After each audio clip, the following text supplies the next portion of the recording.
Okasaki's got a serious problem here, Steve. Oh, that is a major fuel leak. And I don't think it's the kind of a problem you can just tie a rag off and pass that by the starter buster couch. No, in fact, the word goes out to shut off Kenji Okasaki. What a sinking feeling for him. What a rush of adrenaline for John Force. His dream has come true. He can't now lose the U.S. Nationals. Frank Hawley is with coroner Jim Dunn. What's the story on the leak? This isn't where you want to be standing right now. I know that happened, Jim. Oh, we lost a blower valve, which changed all the wires and the air lines, but it broke one of the fuel lines going to the computer, and when we fired it up, we didn't have enough time to warm it up in the pit, so.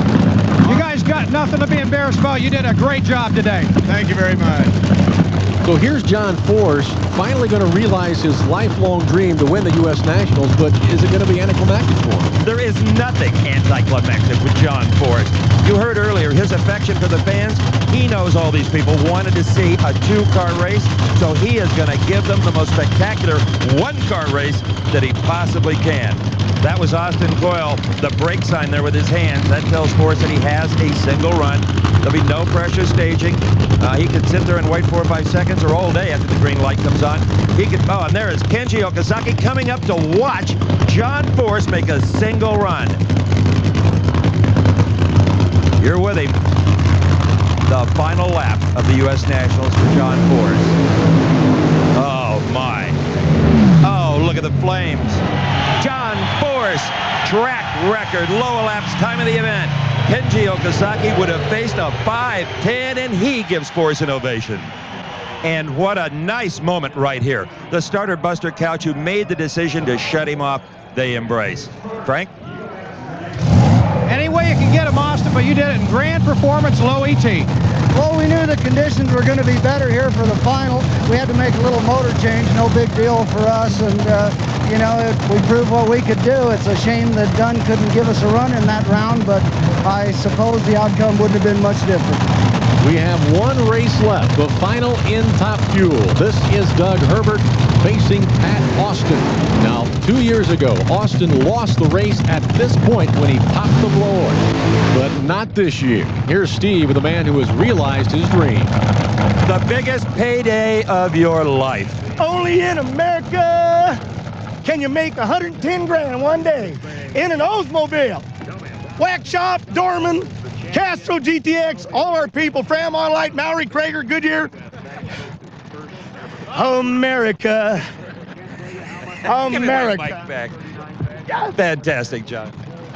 Steve's a brave man, giving John Force an open microphone. Force has all but wrapped up his third championship with a huge lead now on Cruz Pedregon. Etchels, Hoffman, and Hoover round out the top 5 in the point standings. And this is John Force's 9th win of the season. And now the celebration gets serious. His daughters, Ashley, Brittany, Courtney, Adria, everybody sharing Dad's moment. But we've got one more huge moment between two guys, both of whom are 28 years of age, both driving the family car, both of whom have been runner-up at this event, both of whom have topped 300 miles an hour. It's Doug Herbert and Pat Austin, both of whom smoked the tires. It is Austin that recovers first. He bangs another blower, but this time in victory. The times don't matter. The celebration belongs to the Austins. And a very personal triumph for Pat Austin. Who could forget the whole shot victory over Scott Coletta? That's what did it. Take a look at it again. Both drivers got off to great starts, but both of them smoked their tires, and at this point, it's who can backpedal the best.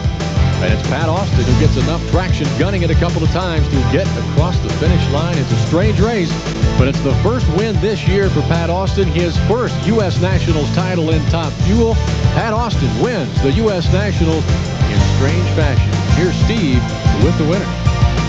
What a season saver this is. This really means something. I mean, you know, we've been struggling, but we've been surviving. I hope nobody's forgot about us, but we've been surviving. The Castrol Syntec Dynamax Red Wing Shoes Oldsmobile is still here, and I'm just glad to be surviving in Indy. I mean, you win Indy, you've won the premier event, and that's just with my hat off to my crew, my family. They are the premier people of today, and I just love being with them.